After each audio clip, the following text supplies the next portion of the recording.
Driver Subrahmanyam హత్య కేసులో Kakinada DSP ఆఫీసులో విచారణకు హాజరయ్యారు ఎమ్మెల్సీ అనంతబాబు భార్య లక్ష్మీదుర్గ. ఆమెతో పాటు అడ్వకేట్లు కూడా వచ్చారు. ఈ కేసులో ఆమెను A2గా చేరుస్తూ అడిషనల్ ఛార్జ్షీట్ దాఖలు చేసింది స్పెషల్ ఇన్వెస్టిగేషన్ టీం. హైకోర్టు ఆదేశాల మేరకు ఇవాళ సిట్ ముందు హాజరయ్యారు లక్ష్మీదుర్గ. విచారణ మొత్తం వీడియో రికార్డ్ చేస్తున్నారు ఇన్వెస్టిగేషన్ ఆఫీసర్. అయితే కాకినాడ డీఎస్పీ కార్యాలయంలోకి అనంతబాబు కారును డైరెక్టుగా లోపలికి అనుమతించడంపై విమర్శలు వెల్లువెత్తుతున్నాయి. అనంతబాబు లక్ష్మీదుర్గ కారు డైరెక్ట్ గా సిట్ ఆఫీసులోకి ఎలా అనుమతిస్తారని ప్రజా సంఘాలు అభ్యంతరం వ్యక్తం చేస్తున్నారు.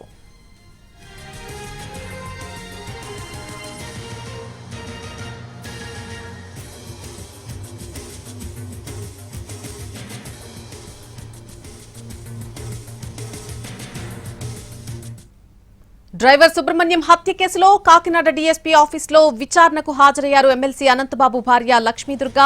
ఆమెతో పాటు అడ్వకేట్లు కూడా వచ్చారు. ఈ కేసులో ఆమెను A2గా చేరుస్తూ అడిషనల్ ఛార్జ్షీట్ దాఖలు చేసింది సిట్. హైకోర్టు ఆదేశాల మేరకు ఇవాళ సిట్ ముందు హాజరయ్యారు లక్ష్మీదుర్గ.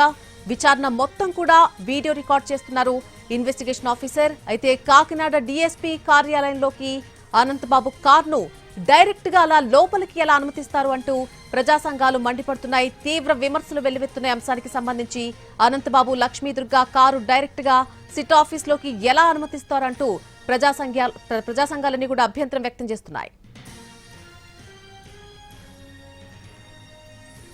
ఇక ఈ హత్య కేసులో జరుగుతున్నటువంటి విచారణకు సంబంధించి పూర్తి అప్డేట్ మా ప్రతినిధి సాయి సుధీర్ అందిస్తారు. సాయి సుధీర్, డీఎస్పీ ఆఫీసులో ఇప్పుడే విచారణ కూడా స్టార్ట్ అయినట్టుగా తెలుస్తోంది. లక్ష్మీదుర్గ కూడా విచారణకు హాజరైనట్టుగా చెప్తున్నారు. పూర్తి అప్డేట్ ఏంటి అంశానికి సంబంధించి?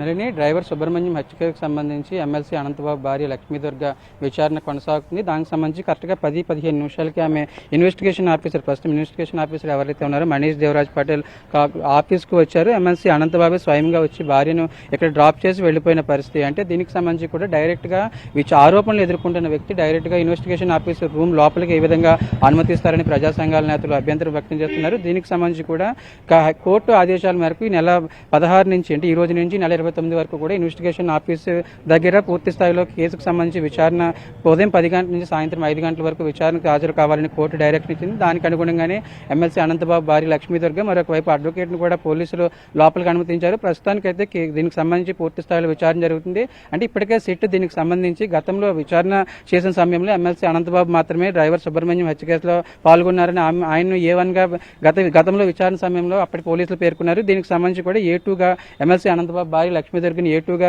దీనికి సంబంధించి అడిషనల్ ఛార్జ్షీట్లో దాఖలు చేయడం, మరొక వైపు దీనికి అనుగుణంగానే అసలు ఆ రోజు ఏదైతే మీ గత 2022 మేలో జరిగిన హత్యకు సంబంధించి ఏం జరిగింది దానికి అనుగుణంగానే ఆ సమయంలో గతంలోనే లక్ష్మీదుర్గకి కేసుకు సంబంధించి వాంగ్మూలం ఇచ్చారు.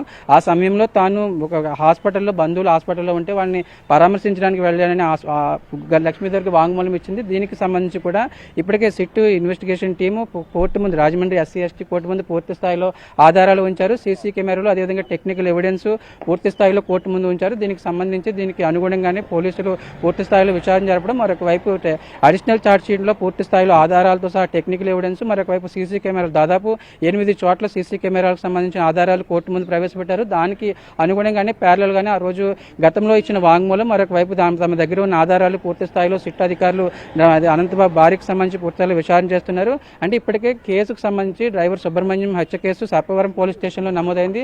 సర్పవరం సిఐని ఇప్పటికే ఇన్వెస్టిగేషన్ ఆఫీసర్ డీఎస్పీ ఆఫీస్కి పిలిచారు. ఎందుకంటే సర్పవరం పోలీస్ స్టేషన్లో కేసు నమోదైంది కాబట్టి అసలు ఆ సమయంలో ఏ విధంగా కేసు నమోదు చేశారు, FIR, అదేవిధంగా పూర్తి స్థాయిలో ఇన్ఫర్మేషన్ కలెక్ట్ చేస్తున్నారు. గతంలో ఉన్న పోలీసు అధికారులకు సంబంధించి గతంలోనే అప్పటి DSP, అదేవిధంగా CIలు, SIని ఇప్పటికీ ప్రభుత్వం సస్పెండ్ చేసింది. దానికి అనుగుణంగానే గతంలో ఈ సర్పవరం పోలీస్ స్టేషన్లో నమోదైన FIRకి సంబంధించి అదేవిధంగా ఇన్వెస్టిగేషన్ ఆఫీసర్ పూర్తి స్థాయిలో ఇన్ఫర్మేషన్ కలెక్ట్ చేస్తున్నారు. దీనికి అనుగుణంగా అంటే ఈ రోజుతో విచారణ ఉంటుందా, మరొక ఎన్ని రోజులు విచారణ ఉంటుంది అంటే కోర్టు మాత్రం ఈ నెల 29 వరకు విచారణ చేసే అవకాశం ఇచ్చింది. ఈ నెల 30న రాజమండ్రి SC/ST కోర్టులో విచారణకు SC/ST కోర్టులో హాజరు కావాలని లక్ష్మీదుర్గ ఆదేశాలు ఇచ్చింది కాబట్టి దానికి అనుగుణంగానే ఇన్వెస్టిగేషన్ ఆఫీసర్ పూర్తి స్థాయిలో విచారణ చేస్తున్నారు. గతంలో ఏదైతే పోలీసులు CI, అదేవిధంగా DSP, SIని సస్పెండ్ చేయడం, మరొక వైపు ఈ కేసుకు సంబంధించి ఆ సమయంలో హత్య జరిగిన సమయంలో తాను హాస్పిటల్కి బంధువులు పరామర్శకు వెళ్ళానని లక్ష్మీదుర్గ వాంగ్మూలం ఇచ్చింది కాబట్టి ఆ వాంగ్మూలం కూడా ప్యారలల్గా ఇక్కడ దీనికి సంబంధించి పూర్తి స్థాయిలో ఆమె ముందు ఉంచి, అదేవిధంగా అదే కారులో ఆమె ఉన్నారు కాబట్టి కాబట్టి తమకు సంబంధించిన తమ దగ్గర టెక్నికల్గా ఎవిడెన్స్ ఉంది కాబట్టి పూర్తి స్థాయిలో విచారణ జరుగుతుంది. ఈ విచారణ అనేది సాయంత్రం 5 గంటల వరకు కొనసాగుతుంది. Right Sai Sudheer, thank you for the live update.